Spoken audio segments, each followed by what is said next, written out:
que estamos tomando de Boz y de Ruth tiene que ver con la redención, el sacrificio de Cristo. Cuando yo vengo a Cristo, Cristo me dice, espérame tantito. No, o sea, te voy a salvar pronto, dame oportunidad de resolver unos asuntos y entonces te salvo. No, no es así. Vemos nosotros esta situación porque el derecho, ¿sí?, en este caso no lo tenía todavía Boz, lo tenía Tob. ¿Quién era Tob? Tob era el hermano de Elimelec, ¿sí?, que era tío de Boz. Y entonces él era el que tenía el derecho primero de redimir a Ruth. Entonces, ¿esto qué tipifica en el aspecto de la redención? Bueno, Israel, ¿sí?, y todos aquellos que fueron antes de Cristo, aun cuando pudieran tener fe y hubieran podido ejercer su confianza en Dios, no podían ser redimidos. ¿Hasta cuándo? Hasta que tuvieran el derecho. Y ese derecho, ¿quién lo otorga? Lo otorga Jesucristo. ¿En qué momento? En el momento en el que muere en la cruz del Calvario. Ese lapso o ese periodo de espera para tener el derecho o el privilegio de ser redimidos, bueno, es una situación que tiene que ver con la dispensación, con el momento histórico. Pero en nuestro caso, sí, no sucede de esa manera. Sin embargo, nos sirve para ejemplificar algo que resulta muy interesante en nuestra vida cristiana. ¿Por qué razón? Primero que nada, vemos en la respuesta de Boz cuando le dice, hija mía, no temas. Él pudo percibir en Ruth cierto grado de temor, cierto grado de incertidumbre o algo por el estilo en su corazón. Una situación que podría ser a raíz de que, pues no, nada, cualquier cosa estaba haciendo Ruth. Le estaba proponiendo matrimonio, estaba tal vez tomándose un atributo que no tenía, estaba traspasando tal vez una línea en la cual probablemente ya no había regreso. ¿Qué tal si se enoja? ¿Qué tal si se ofende y entonces no solamente me corre de su campo, sino me corre de la ciudad porque él es juez? Mil cosas pudieron haber pasado por la mente de Ruth. No era sencillo para ella, no era una mujer acostumbrada a estar en esa situación. Sin embargo, sabía que tenía que hacerlo. Y ella probablemente estaba temerosa, estaba así con esperanzas. ¿Por qué? Porque veía las miradas de Boz, porque veía la forma en la que la trataba, porque había algunas circunstancias que le decían, no le soy indiferente, le agrado. Y eso había sucedido durante 3 meses. Ella ya tenía una expectativa. Sin embargo, el atreverse a hablar con él, a proponerle, a pedirle algo, le causaba cierto miedo. Entonces, dice el texto que Boz le responde y le dice, no temas. Esta palabra temer o temor es la palabra hebrea yaré. Esta palabra yaré literalmente es miedo, temor, pero un miedo causado. Un miedo, asombro, terror causado, es decir, que tiene una causa específica y definida. Nosotros podemos tener miedo de lo desconocido, podemos tener miedo de lo que no conocemos, de lo que no sabemos que va a suceder, miedo de circunstancias que ignoramos. Simplemente experimentar un temor dentro de nosotros, pero no sabemos a qué, ni cómo, pero hay algo ahí. No, este no es un temor incierto, este es un temor que está definido, que está claro, que está de una o de otra manera siendo específico. Lo que le dice Boz a Ruth es que no te dé miedo. Algo en especial era lo que podía causarle a Ruth un temor. ¿Cuál era lo que probablemente le iba a causar? Que las circunstancias y que el momento no era el adecuado, o probablemente él no era el adecuado o el encargado de redimirla. Más adelante en el relato le dice que hay otro pariente más cercano. Ya dijimos, este se llama Tob y es el hermano de Elimelech, tío de Boz. Y entonces le dice Boz, no temas, no tengas miedo. Hay una causa y hay una razón tal vez para temer, pero yo te digo, no temas. ¿Por qué razón? ¿Cuál es la razón por la cual Dios nos dice a nosotros que no temas, que no temamos? ¿Cuál es la razón por la que Boz le dice a Ruth que no tema? Vemos nosotros entonces, ahí dice el texto, más adelante, en el capítulo 3, en el mismo verso 12,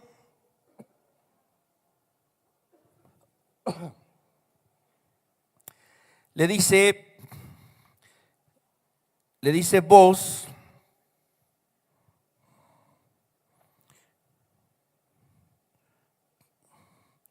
no temas. ¿Por qué razón? Hay una razón por la cual no temar. Primera instancia, dice, yo haré lo que tú me pidas, ¿sí? Yo voy a hacer lo que tú me pidas. No debes tener temor. ¿Hay una razón para tener temor? Sí. Pero te digo una cosa, no importan las circunstancias, no importa la oposición, yo voy a hacer lo que tengo que hacer y voy a hacer lo que tú necesitas, lo que tú me pides, lo que tú requieres. Eso le dice Boz, y eso nos dice Dios a nosotros, ¿sí? Ahora, le da una razón por la cual esto va a ser así. Le dice, pues toda la gente de mi pueblo sabe que eres mujer virtuosa. Y cuando nosotros leemos esta palabra virtuosa, tal vez viene a nuestra mente el pasaje aquel de Proverbios 31, ¿no?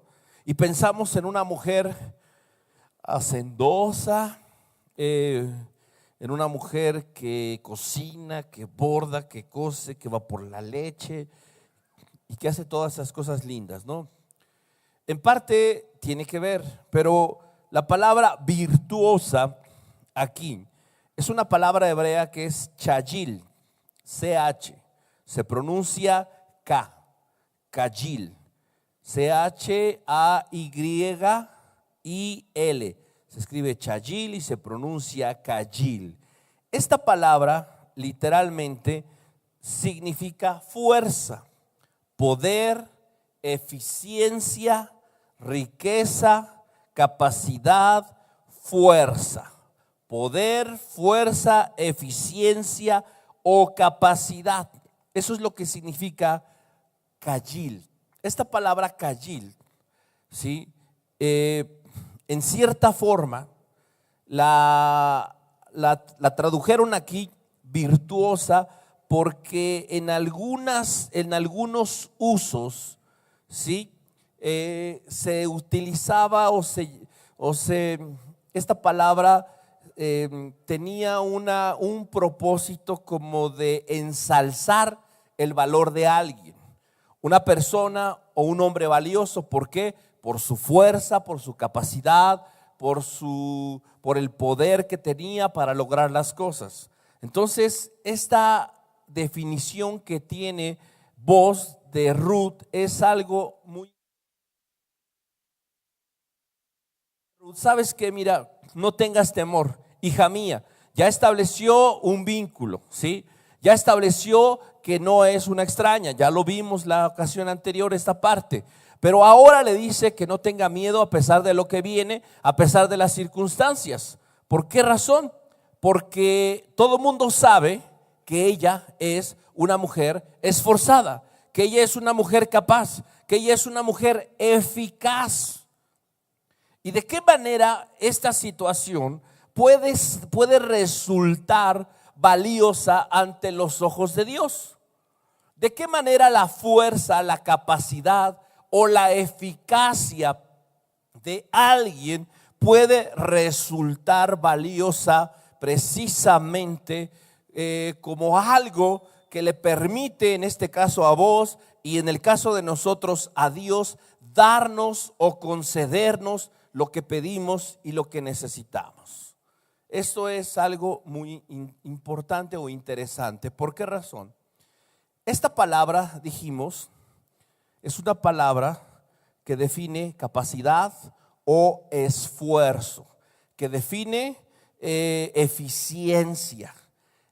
¿Cómo puedo yo definir la eficiencia? La eficiencia tiene que ver con lograr alcanzar objetivos, propósitos determinados. Fíjense una cosa, ¿cuál era el objetivo que tenía Ruth desde el primer día que llegó a la era de Booz? El objetivo que ella tenía era, ¿sí?, tener para comer, conseguir comida. ¿Logró ese día regresar a casa con comida? Sí, regresó con mucha comida. Comió ella y no solamente regresó con comida, regresó con algo más que comida. ¿Por qué razón? Si nosotros recordamos, Booz le permitió probar de lo que él comía. O sea, no solamente regresó con grano, ¿sí?, sino que regresó con algo especial. Fue eficaz en el propósito que se había trazado. Vez tras vez, día tras día, Booz había visto en la vida de esta mujer que era una mujer esforzada y que lograba sus metas, que lograba lo que se proponía con trabajo, con esfuerzo y con todo esto. Pero aquí comienza algo diferente, distinto. ¿Por qué razón? Porque vemos a una mujer que está tratando de conseguir ahora algo que es su redención, que es salir de las circunstancias en las que se encuentra. Y lo primero que hace esta mujer es, dice, expresarle, hablar con Booz, pedirle algo. Y aquí en este aspecto es algo que para nosotros o en nuestra vida cristiana tenemos que considerar. Vamos a ver ahorita más adelante el esfuerzo que nosotros debemos de llevar y en qué sentido nos tenemos que esforzar.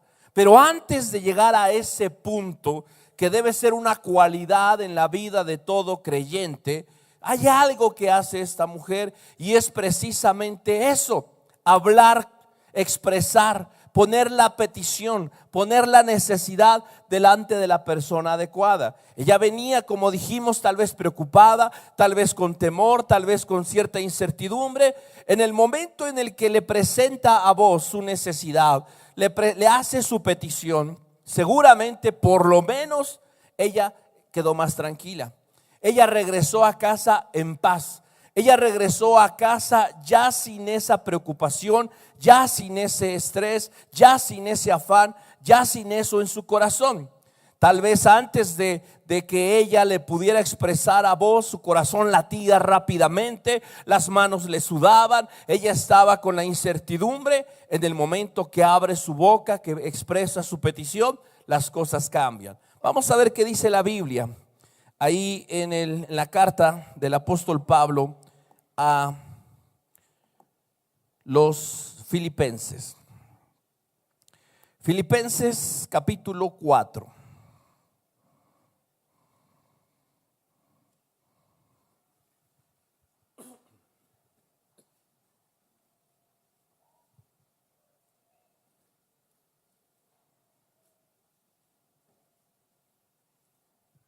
Verso 6.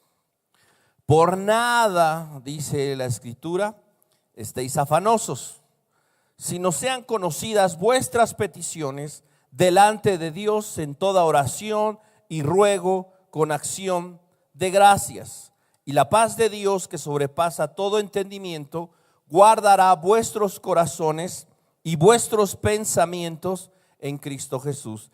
¿Qué es lo que yo necesito para tener paz en mi corazón?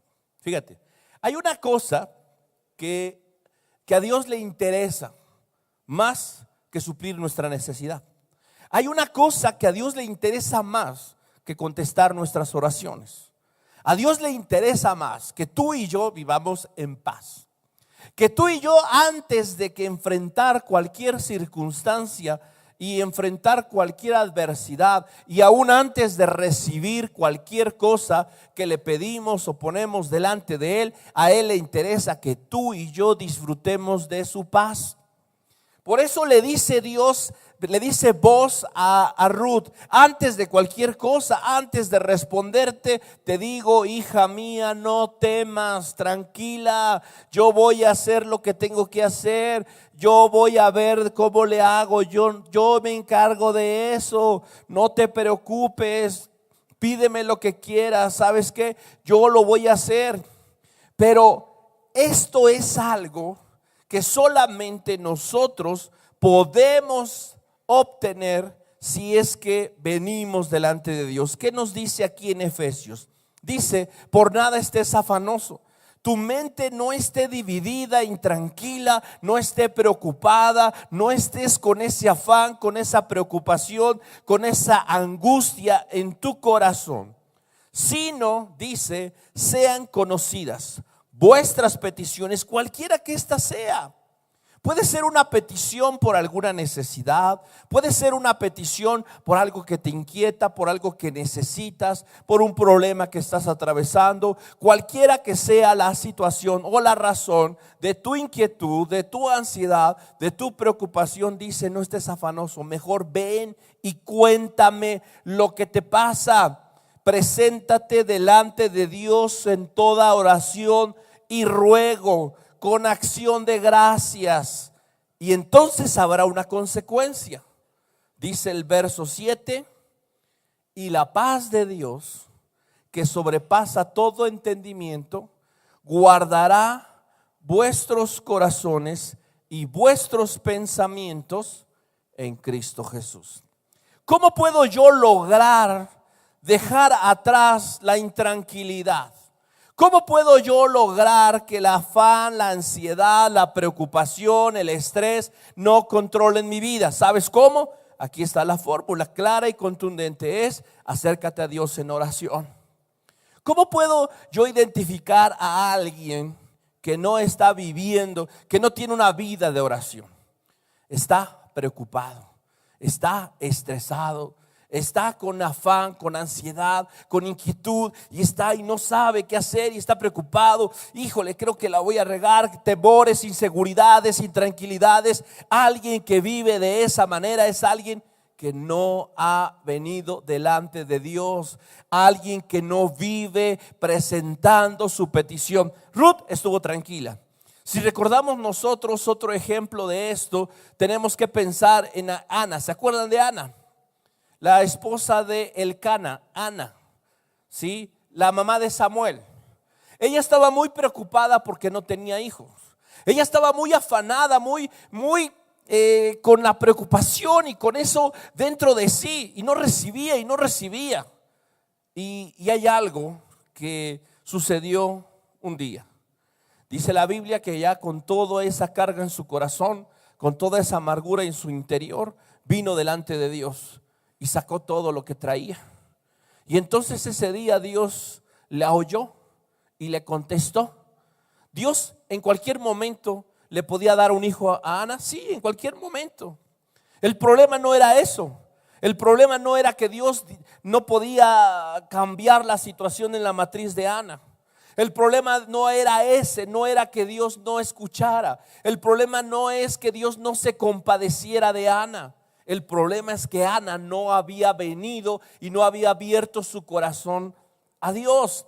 Sabes, Dios podría simplemente con mirar tu vida darse cuenta de lo que necesitas, de lo que te hace falta, de lo que te angustia, de lo que te preocupa. Sabes, y Él podría sin más ni más agarrar, solucionar tus problemas, darte lo que quieres, darte lo que te hace falta, concederte aquello que te está quitando y robando la paz. Sabes, Él podría hacerlo, pero Él no actúa de esa manera. Él no actúa de esa manera, porque eso no te hace dependiente de Él. Eso te hace soberbio, orgulloso. ¿Qué sucede cuando a un niño se le da todo lo que quiere? Cuando a un niño no se le pide que se esfuerce, que sea responsable, que valore las cosas. Simplemente se le da, le hace falta esto, se lo doy, se lo doy. A alguien que haces eso, si haces eso con tus hijos, ¿qué vas a estar creando? Niños orgullosos, soberbios, que creen que todo lo merecen. Y la mamá les tiene que hacer todo, les hace la maleta, tienen 14, 15 años y la mamá les sigue haciendo la maleta, les sigue ordenando los calcetines, les sigue arreglando su cuarto, les sigue haciendo todo. ¿Y sabes qué pasa con esos niños? Crecen creyendo que todo lo merecen. Crecen, ¿sí?, con problemas, con dificultades para relacionarse. Crecen con inseguridades. Sí, y el día de mañana, cuando estén en una relación, cualquiera que ésta sea, laboral, emocional, sentimental, ven que alguien no tiene una atención con él, con ella, ¿qué sucede? Es que no me quiere. Es que no, es que algo vio mal y empieza y estará con alguien más y mil cosas por su cabeza. ¿Por qué? Porque esa persona siempre se le da y consigue lo que quiere sin un esfuerzo. Sabes, Dios no quiere niños, hijos berrinchudos y caprichosos. Por eso, ¿sabes qué? ¿Quieres algo? Ven y pídemelo. Ven y gánatelo. Cristo lo ganó por mí en la cruz del Calvario. Amén, amén, amén. Pero ¿sabes qué? Dios dice, sean conocidas tus peticiones con toda oración, ruego y súplica. ¿Sí? Con acciones de gracias. Todo eso es demasiado. Todo eso podríamos estar 2 horas hablando de ello. Pero sabes, solamente descargando tu corazón y poniendo eso y pasando tiempo con Dios, tu corazón va a estar en paz. Mientras tanto, sigue sufriendo. ¿Sí? Por eso es tan importante que cada mañana, antes de cualquier cosa, estés un tiempo con Dios. Sí, tienes un examen, sí, tienes cosas que tienes trabajo, tienes una agenda muy apretada, pero sabes, mejor sal con tu corazón tranquilo y en paz para solucionar todo. Vamos a ver qué dice el Salmo número 112.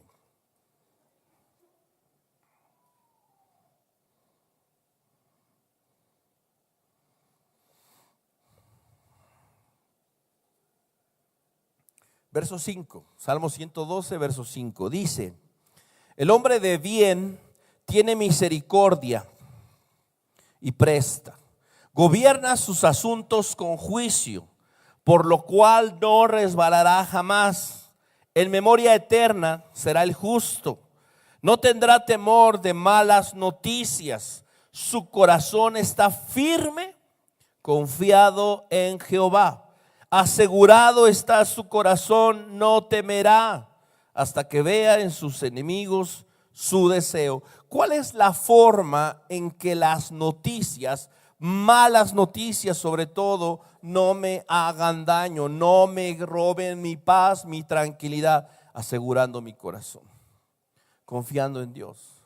O sea, y esa es la razón por la que yo necesito tener una vida de oración. Si yo no tengo una vida de oración, no puedo lograr nada. Mes tras mes tenemos una reunión de oración para mujeres y para hombres. En las mañanas, las mujeres a las 10 de la mañana, por cierto es este viernes, y los varones a las 8 de la noche. Y es triste, pero hay una realidad. Por ejemplo, la reunión de oración de cada mes, pues sí, más o menos hay un número constante y hay gente que va y es perseverante en eso. Pero ¿qué les parece que decimos, hermanos, vamos a tener algo ahí para compartir con ustedes, un pequeño? No, pues se llena el lugar con el lonche. Sí, va a haber comida, pero pues llegan todos, hasta los que nunca. Sí, en serio, sucede eso. ¿Por qué razón? Porque hay una motivación externa para ello. Pero sabes, si nosotros entendiéramos que podemos vivir más tranquilos con una vida de oración, que podemos vivir más tranquilos con una práctica de oración, ¿sí? Por ejemplo, yo le digo a mis hijas, cuando estamos comiendo, te toca orar a ti. ¿Y por qué yo? Mi hermana. O sea, esa cuestión, digo, pero es un privilegio, no es un castigo. Entonces, Y uno trata de enseñarles eso, que la oración es un privilegio, no un castigo. ¿Por qué? ¿Yo qué hice mal? No, no has hecho nada mal. Te estamos dando el privilegio, ¿no? Y esa es la cuestión. Cuando nosotros, sabes, cuando alguien ora se ve, se nota. No solo en que no sabe qué decir, sino en su diario vivir, en su forma de ser.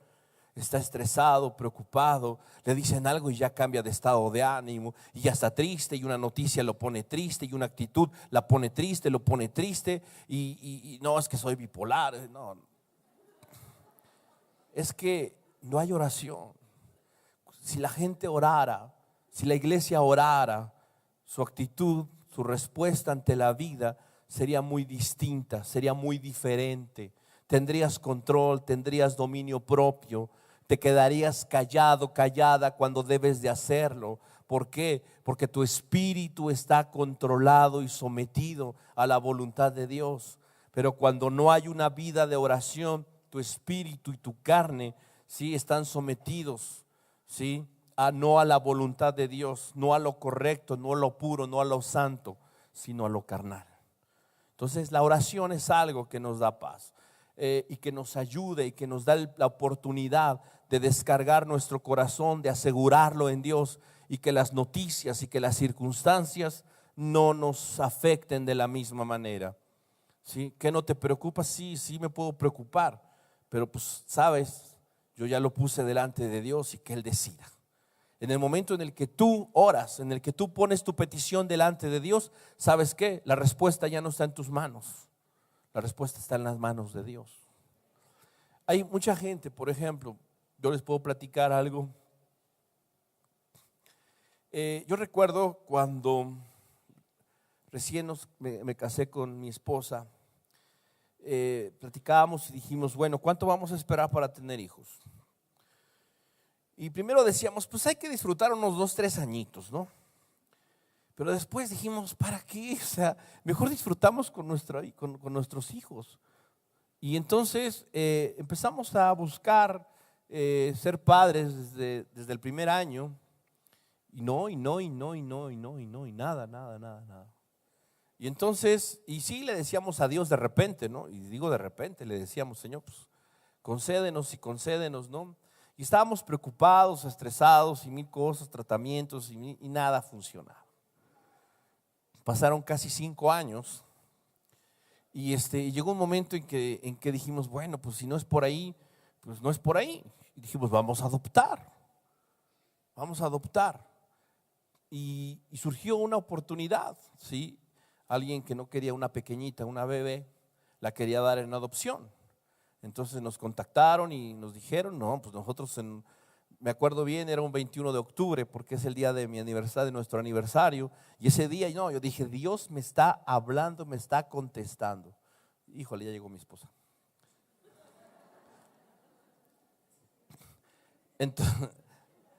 Entonces ese día, me acuerdo, nos dieron la noticia y estábamos ya y sí, que les vamos a dar a la bebé y todo, ¿no? Entonces me acuerdo que platicamos, fuimos a ver a estas personas y todo estaba ya prácticamente era un hecho. Y se me ocurre y pedir un consejo y le hablo a nuestro pastor Armando, le digo, oye, ¿qué crees? Mira esto, el otro, aquello. Y me dice, ¿qué te pasa? Tranquilo, ¿por qué están? Y me dice, dale a Dios un año. Dile a Dios que le das un año. Yo dije, pues todavía, pues ya le di 5. No, pero ponlo delante de Dios y dale a Dios un año. Dile a Dios que le das un año. Y pues triste, ¿no? Por el consejo, porque ya estábamos emocionados que íbamos a adoptar una bebé y ya hasta habíamos pensado en el nombre y todo ya estaba bien adelantado. Entonces, y platicando con mi esposa dijimos, no, pues ¿sabes qué?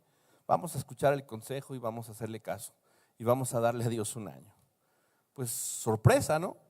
Y dejamos a un lado los tratamientos, dejamos a un lado todo, ¿sí? Y resulta que pues en ese año Mi esposa quedó embarazada de Isabela, ¿no? Entonces, a veces nosotros estamos esperando que Dios haga algo. Dios me ve con la necesidad. Dios me ve y ¿y por qué Dios no me da? A ver, espérame tantito. ¿Has hablado con Él? ¿Te has puesto de acuerdo con Él? ¿Le has pedido o le has de una manera importante, ¿sí? Tú le has presentado así como lo hizo Ana. Y Ana ese día de ahí no se fue sin una respuesta. La oración es algo que no solamente se trata, ¿sí?, de poner delante de Dios algo. Después de eso, ¿sabes qué? No estuvimos más preocupados, no estuvimos más estresados, dejamos a un lado los tratamientos y alguien dice, es que estaba muy estresado, pues será lo que será. Tuvimos paz en nuestro corazón. Dejamos esa bebé, seguro está bien con una familia, no sabemos dónde, no sabemos nada, pero ¿sabes qué? Nosotros somos felices con las hijas que Dios nos ha dado. Y ¿sabes? Esa es la diferencia. Y Dios comienza a obrar y se comienza a manifestar de esa manera y en esos momentos, cuando tú has dejado tu corazón y le has dicho a Dios, ¿sabes qué, Dios? Yo confío en ti, te toca a ti.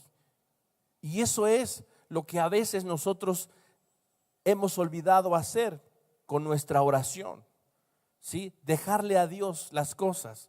Dios dice, ¿sabes qué? Tú solo ven, preséntame tu necesidad y yo me encargo de lo demás. Y yo guardo tu corazón y vas a tener paz y vas a tener tranquilidad. Ahora, eso es por una parte. La otra parte es lo que decíamos hace un rato. La razón por la cual Boaz le da esa respuesta a Ruth es porque es una mujer cayil, dice, una mujer valiente, una mujer esforzada.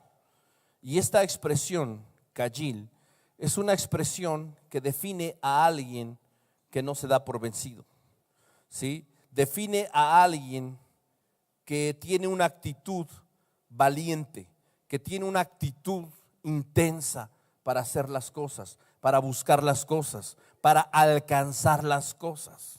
Hay algo que nosotros a veces olvidamos, ¿sí? Hay algo que a veces nosotros olvidamos en el sentido de lo que Dios tiene para nuestra vida más adelante.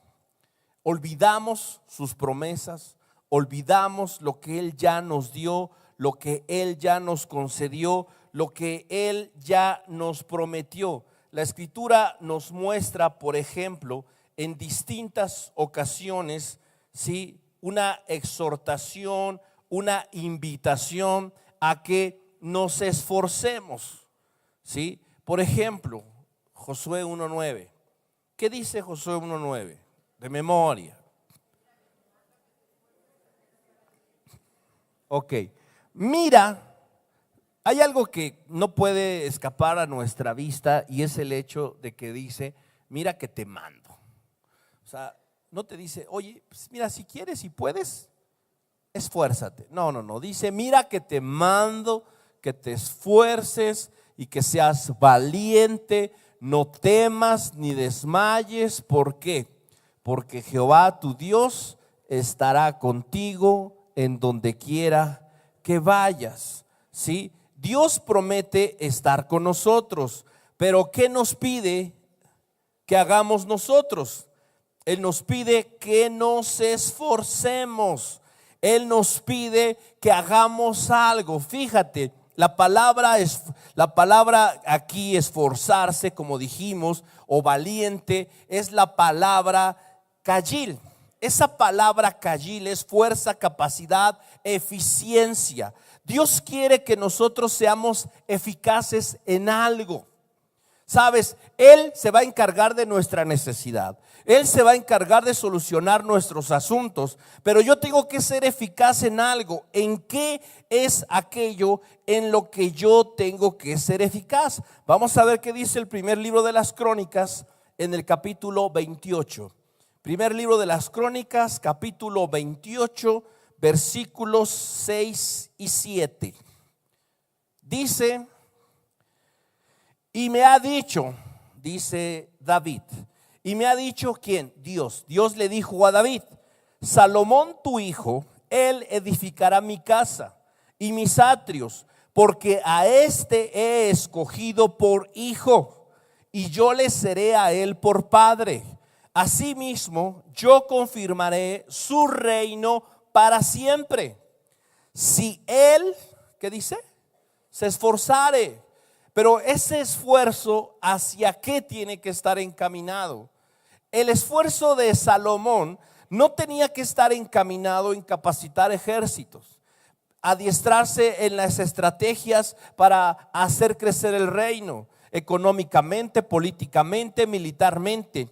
El esfuerzo que Salomón tenía que llevar a cabo era en el sentido de poner por obra los mandamientos y los decretos de Dios. Dios a nosotros nos dice: esfuérzate tú en hacer mi voluntad, en hacer lo correcto, en hacer lo justo, lo que es santo, y yo me voy a encargar de lo demás. Salomón se tuvo que preocupar por el dinero. Salomón se tuvo que preocupar por el ejército. Se tuvo que preocupar por algo del reino. No, vivió la época de mayor opulencia en la historia de Israel. ¿Y por qué razón? Porque hizo, o por lo menos por algún buen tiempo, esto. Después se fue, apostató, se apartó del camino. Gracias a Dios al final regresa, se arrepiente y tiene una actitud nuevamente de búsqueda de Dios. Pero esa es la situación. ¿Yo en qué me tengo que esforzar? Yo lo que tengo que hacer es esforzarme en hacer lo correcto, en cumplir con la voluntad de Dios, y Dios se va a encargar de lo demás. Esto es precisamente lo que tengo que recordar. ¿Por qué razón? Fíjense, hay otro pasaje donde aparecen estos fuertes y estos valientes. En el segundo libro de las Crónicas, en el capítulo 32. Segundo libro de las Crónicas, capítulo 32, verso 21.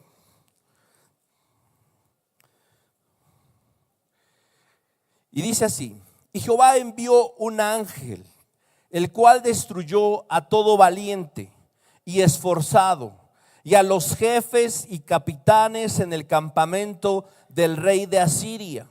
Este se volvió por tanto avergonzado a su tierra, y entrando en el templo de su Dios, allí lo mataron a espada sus propios hijos. Fíjate, aquí dice que Dios envió a un ángel que destruyó, y destruyó a todos los valientes, a todos los esforzados, y a los jefes, a los capitanes del campamento. ¿Por qué a estos valientes, a estos esforzados, a estos capitanes, a estos que estaban al frente del ejército, no les alcanzó su fuerza, su valentía y su capacidad? Que es exactamente los mismos términos que en el idioma original que utiliza para referirse a los casos que ya mencionamos. ¿Por qué? ¿Cuál era la diferencia entre estos esforzados y valientes asirios y los esforzados y valientes del pueblo de Dios? ¿Cuál era la diferencia? Una puede ser el objetivo. ¿Cuál sería la otra más significativa? ¿Qué le dijo Dios a Josué? Esfuérzate y sé valiente, pero eso no te va a alcanzar ni te va a ser suficiente. Tú te vas a esforzar y vas a ser valiente, pero hay una diferencia entre tú y el cananeo. La diferencia es que yo estoy contigo. ¿Cuál es la situación que yo necesito ver en esto? La situación es que yo debo de saber que le tengo que echar ganas, que tengo que esforzarme, que tengo que ser valiente, que tengo que ser diligente, que no puedo yo ser apático, que no puedo yo ser simplemente un espectador y estar a la espera de que Dios me bendiga y me dé. Si Ruth espera a que vos le nazca proponerle algo y pedirle algo, se hubiera hecho vieja, vos se muere y nunca la redime. Ahora, este no es un consejo para las niñas, ¿eh? ¿Por qué? Porque aclaremos, el caso de Ruth era muy particular. ¿sí? Él era muy particular. En este caso a ella le correspondía la iniciativa. Hoy no sucede eso. Hay niñas que son esforzadas y valientes, pero no tanto. No en eso. No, ahí no. Sí, píntate, sí, cierra el ojito y hazle así, el cabellito, pero no. Tú no seas la que tome la iniciativa en ese sentido. Bueno, eso es otra historia. Pero, ¿qué sucede? Dios quiere que nosotros entendamos algo. Vamos a lograr algo, vamos a llegar al punto que Dios quiere, solo por nuestro esfuerzo, no solo por nuestra valentía, sino porque Él está con nosotros. Fíjate lo que le dice Dios a través de Pablo a Timoteo. Segunda carta a Timoteo, en el capítulo 2.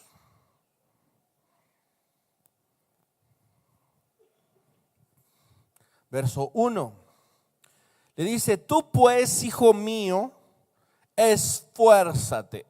Sí, la palabra esfuérzate en dunamó, con doble O al final, en dunamó. Esta palabra en dunamó significa agarra la fuerza, toma la fuerza o recibe la fuerza. Y no estamos hablando de Star Wars ni nada de eso, ¿no? El poder, ¿sí? Toma el poder, empodérate, ¿sí? Pero dice en qué. Dice aquí que en la gracia. Empodérate, ¿sí? Toma fuerza, ¿sí? Haz las cosas, pero dentro del parámetro de la gracia.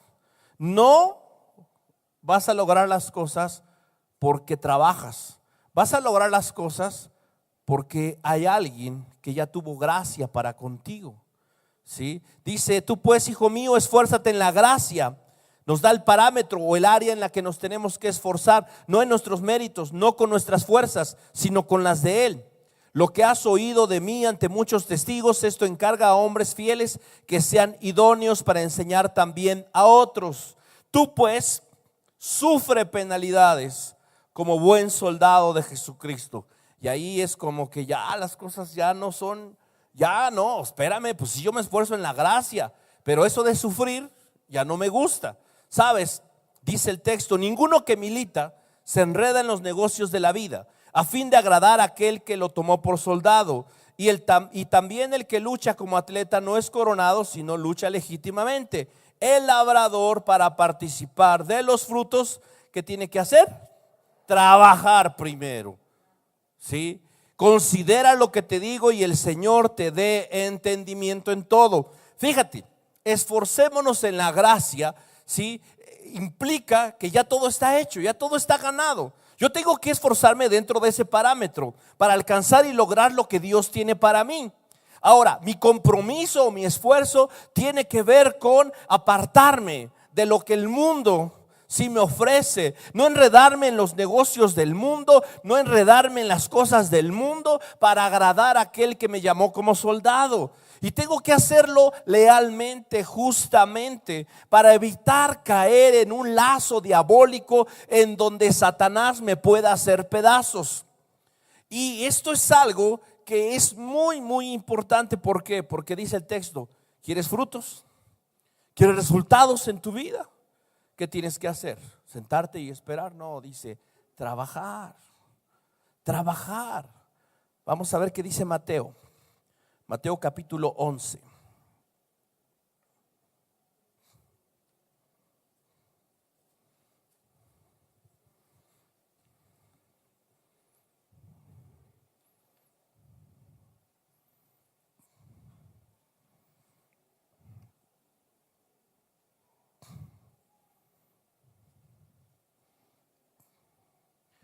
Mientras ellos se iban, verso 7, Jesús comenzó a decir de Juan a la gente: ¿qué salisteis a ver al desierto? ¿Una caña sacudida por el viento? ¿O qué salisteis a ver? ¿A un hombre cubierto de vestiduras delicadas? He aquí, Los que llevan vestiduras delicadas están en las casas de los reyes. Pero, ¿qué salisteis a ver? ¿A un profeta? Sí, os digo, y más que profeta, porque este es de quien está escrito: he aquí yo envío mi mensajero delante de tu faz, el cual preparará tu camino delante de ti. De cierto os digo, entre los que nacen de mujer no se ha levantado otro mayor que Juan el Bautista, pero el más pequeño en el reino de los cielos mayor es que él. Fíjate, ¿cuál era la característica de Juan el Bautista? La característica de Juan el Bautista era que vivía de una manera muy radical. Era una persona extrema en gran sentido. Extrema con respecto a lo que comía, cómo se vestía, a la forma en la que hablaba. Era determinante. Decidió vivir de una manera, de una forma, solamente para cumplir el propósito por el cual Dios lo había llamado, lo había hecho habitar esta tierra. Él sabía cuál era su misión y decidió que nada lo iba a apartar de ello. Por esa razón vivió alejado de todo el sistema que se movía en aquel momento en el que le tocó vivir. Fíjate, y dice la Biblia, no era un hombre de ropas delicadas. Esos, los delicaditos, los finitos, están en los palacios, ¿sí? Esos están en otro lado. Aquí estamos hablando de un hombre, y qué hombre, de un profeta, y qué profeta. Pero déjenme decirles una cosa, dice Jesús: el más pequeño en el reino de Dios es más que Juan el Bautista. Y dice el 12: desde los días de Juan el Bautista hasta ahora, el reino de los cielos sufre violencia. ¿Y sabes quiénes son los que lo arrebatan? Dice: los violentos. Hay una cosa aquí. Este pasaje resulta muy interesante por varias razones. Es uno de los pasajes que tiene una construcción gramatical en el griego un tanto compleja por la ambigüedad en cierto sentido de las palabras, de la construcción gramatical. Y nuestra versión la traduce así: el reino de los cielos sufre violencia y los violentos lo arrebatan. Ok, el sentido es correcto, pero hay otro sentido que resulta muy interesante. ¿Por qué?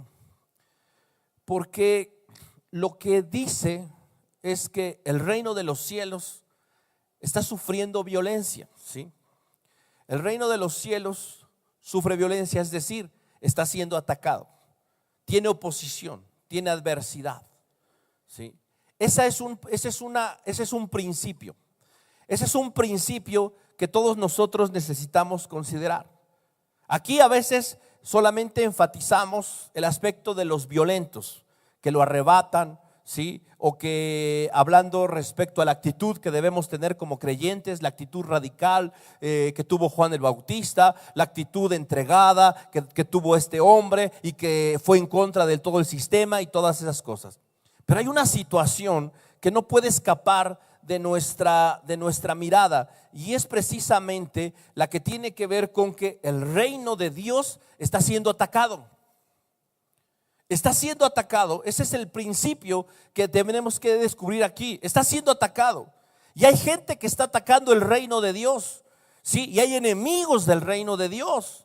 Y hay alguien que no quiere que tú seas bendecido, que tú disfrutes de todo lo que el reino tiene para ti y de todo lo que el reino ofrece a nuestra vida, ¿sí? Y esa realidad, ¿sí?, se manifiesta de diferentes formas. En el tiempo de Jesús, ¿quiénes se oponían al avance del reino de Dios?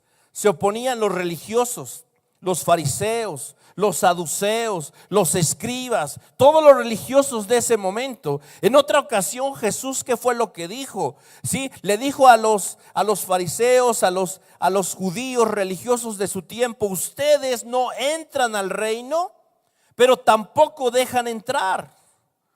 Hay cosas y situaciones en la vida que están estorbando o no nos están permitiendo tomar lo que pertenece al reino de Dios.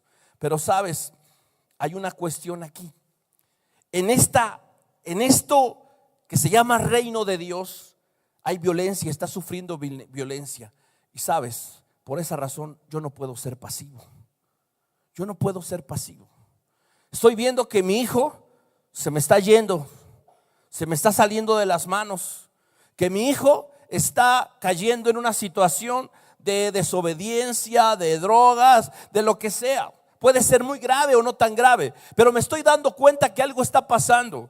Que algo está pasando en mi matrimonio, que algo está pasando en mi vida, que algo está pasando en mi ministerio, que algo está pasando en mi casa, en mi negocio. ¿Sabes? Esa violencia que se está viniendo contra la iglesia, contra tu vida, contra lo que somos, no podemos nosotros hacerla a un lado. Y no podemos permanecer en una actitud simplemente pasiva. Tenemos que hacer algo, tenemos que esforzarnos, tenemos que verdaderamente cambiar la actitud y hacer algo al respecto. No puedo yo simplemente orar, eso me va a dar paz, me va a dar tranquilidad y le va a dar a Dios la oportunidad de hacerlo. Pero sabes, hay algo más. Dios me pide a mí que yo me esfuerce y que también haga algo. Y vamos a ver esto ahí en el libro de Daniel. El libro de Daniel en el capítulo 11.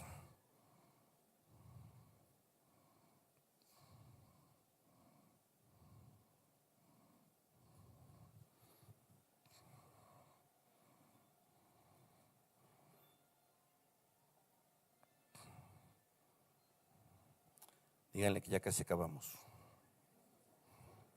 Ya es el último versículo. Dice el texto, este capítulo 11 nos narra precisamente el momento y el tiempo de la gran tribulación. Dice el verso 17, un rey afirmará luego su rostro para venir con el poder de todo su reino y hará con aquel convenios y le dará una hija de mujeres para destruirle, pero no permanecerá. Y viene toda una serie de cosas, ataques, destruirá fortalezas. Dice más adelante, las fuerzas enemigas, estando en provincia de paz y abundancia. Un trastorno completo y total en contra, no solo del pueblo de Dios, sino en contra de todo aquello que resulta amenazante para él. Este rey, ¿sí? Este rey que se menciona aquí es una figura del anticristo, ¿sí? Pero el anticristo es la manifestación completa y total del poder de las tinieblas. Dice el Señor, le dijo a Pedro, ¿sí?, que él era una piedrita que estaba fundada sobre una roca gigante, que era él, y dice, sobre esta roca fundaré mi iglesia. Y las puertas del Hades no prevalecerán contra ella. Anuncia también un conflicto entre la iglesia y la simiente que era él y las puertas del infierno. Y aquí el texto nos dice cómo este rey irá poco a poco acercándose y atacando al pueblo de Dios. Y dice el verso 31: y se levantarán de su parte tropas que profanarán el santuario y la fortaleza, y quitarán el continuo sacrificio, y pondrán la abominación desoladora. Con lisonjas seducirá a los violadores del pacto. Fíjate, tragedia, dolor, tristeza, ¿sí? Más el pueblo que conoce a su Dios se esforzará y actuará. Esa es la cuestión. El enemigo está lanzando un ataque y va a estorbar que el reino de Dios avance en nuestra vida, ¿sí? Que avance en la vida de nuestros hijos, que avance en nuestra casa, en nuestro ministerio, en nuestra iglesia. ¿Y qué es lo que vamos a hacer? ¿Orar solamente? Sí, hay que orar. Hay que orar y hay que pedirle a Dios y hay que esperar que Dios haga su voluntad. Pero sabes, Dios ha dejado a su iglesia en esta tierra para que seamos nosotros los ejecutores de su voluntad. Si Dios pudiera y quisiera salvar a nuestros hijos sin nuestra intervención, lo haría. Y lo puede hacer. Pero volvemos a lo mismo de hace rato. Él quiere usar nuestra vida. Y por eso Él nos dice: esfuérzate, sé valiente, no temas, no desmayes y ponte a hacer algo. Actúa. Ves que tu hijo, tu hija se está apartando, se está alejando y no estás haciendo nada. No estás haciendo nada. Estás dejando que su vida corra en una dirección cuando sabes que tendría que ir en otra. Y estás esperando que le llegue el momento y que le llegue el tiempo adecuado. Dios tiene un momento y tiene una ocasión. Pero sabes, Israel tuvo un momento y tuvo una ocasión. Y el lamento sobre Jerusalén fue: no conociste el tiempo de tu visitación. Hay tiempo, hay momento y hay ocasión que ya puso Dios delante de nosotros. Y lo único que falta es que nos esforcemos y que actuemos. Ruth se esforzó. Ruth actuó y Ruth recibió la bendición más adelante. Vamos a inclinar nuestro rostro y vamos a orar. Señor, en esta tarde te damos gracias, Dios, porque tú eres bueno y porque tu misericordia es para siempre. Señor, hay ocasiones en las que estamos intranquilos, estamos preocupados, y son diferentes las causas, Dios, por las que nuestro corazón está inquieto. Problemas, dificultades, circunstancias que el mundo vive, que la sociedad, que tantas cosas, Dios. Eso no va a cambiar. Es más, eso va a aumentar. Nuestra vida, el reino de los cielos, seguirá sufriendo violencia, seguirá siendo atacado. Este mundo no va a mejorar, va a empeorar. Eso no va a cambiar. Pero nosotros sí podemos cambiar. Podemos dejar a un lado ya esa vida de inseguridades, de intranquilidades. Podemos dejar a un lado ya esa vida en la cual vivimos estresados, afanados, enojados, intranquilos, irritables. Y podemos comenzar a vivir en esa paz. Una paz que puede guardar nuestro corazón y nuestros pensamientos. Una paz que sobrepasa a todo entendimiento, a toda comprensión humana, a todo entendimiento. Y quizá nos van a decir que nos importa poco, que nos vale, que no nos interesa, que no nos preocupa. Señor, lo único que nos preocupa y nos ocupa, Dios, es el estar haciendo tu voluntad. En eso queremos esforzarnos. En eso queremos nosotros enfocar nuestra fuerza, Dios. En hacer lo correcto, en hacer lo que nos corresponde, en hacer lo justo.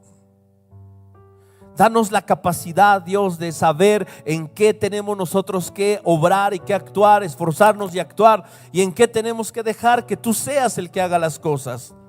Hay un momento y un tiempo, Dios, en el que tenemos que dejar a nuestro esposo, a nuestra esposa en tus manos. Hay un momento y un tiempo en el que tendremos que dejar a nuestros hijos en tus manos, pero no sin antes haber hecho algo nosotros. No sin antes haber esforzado nuestras manos, haber agotado nuestras instancias, Dios, para lograr que tu propósito se cumpla en sus vidas.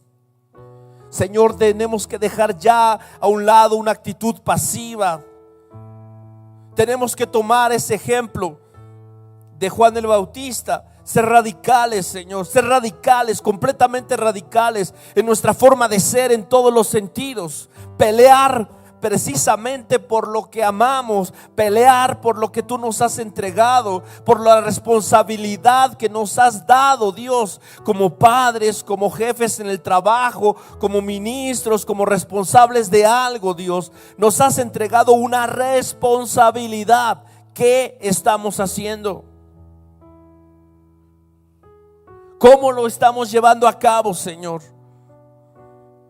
Danos la sabiduría para arrebatar las almas, Señor, para arrebatar a los que están ya en el fuego, a los que están, mi Dios, Padre, siendo seducidos, siendo fascinados o simplemente alejados. Ayúdanos, Dios, a no ser negligentes, a conocer el tiempo y el momento que nos toca vivir. Le dijeron a Esther: sabes, si tú no haces lo que te toca hoy, Dios se las ingeniará para cumplir con su voluntad. Pero sabes, tú te habrás perdido la oportunidad de ser ese instrumento, de ser ese medio por el cual Dios haga las cosas, sabiendo que para esta hora has nacido, para este momento, para este propósito. Dios cumplirá su voluntad en nuestros hijos, tarde o temprano y de alguna forma. Dios cumplirá su voluntad en nuestra familia de una o de otra manera. Pero yo, ¿qué estoy haciendo para que eso suceda? No puedo estar pasivo, no puedo estar quieto mientras veo que las cosas no funcionan. No puedo estar quieto mientras veo que la gente se sigue perdiendo, que la mentira sigue invadiendo el mundo entero y que no hay quien hable la verdad, no hay quien se oponga y ponga resistencia a esto. No podemos nosotros simplemente ver cómo las cosas suceden, porque el ataque no es contra la humanidad, el ataque no es contra el país, no es contra una nación, es contra la iglesia, es contra nuestra familia, contra nuestra casa. Nehemías decía: varones, hermanos, entiendan esto. Esta pelea no es solo por nosotros. Esta pelea es por nuestra casa, por nuestros hijos, por nuestra generación, por nuestra descendencia. Esforcémonos, seamos valientes, peleemos, seamos cuidadosos. No podemos ser pasivos, Señor. Que entendamos los tiempos que estamos viviendo, tiempos peligrosos, tiempos difíciles, tiempos en los que necesitamos una vida de oración, una vida de dependencia de ti, una vida de comunión contigo, donde nuestro corazón pueda ser alineado con el tuyo, pueda ser sellado, pueda ser blindado, Señor, en contra de las malas noticias, de la crítica, de la murmuración y de todas esas cosas, Señor. Ayúdanos, danos la capacidad, el querer, el hacer, Señor, y danos la sabiduría también para esforzarnos y para actuar. Sea hecha tu voluntad en nuestras vidas, sea tu Hijo Jesús formado en nosotros y seas tú honrado y glorificado, Señor. Confiamos en que a pesar de lo que venga y de lo que suceda, tú estás con nosotros, y tomamos tus palabras, Señor, que nos dicen: no temas, no temas, no temas. David decía: no tendré temor de 10 millares de gente que pusieren sitio contra mí. ¿Por qué razón? Porque tú estás conmigo, porque tú me sustentas, Señor, porque tú eres escudo alrededor de mí, mi gloria y el que levanta mi cabeza, porque tú quebrantarás los dientes de los perversos, de nuestros enemigos, Señor. Porque Jehová,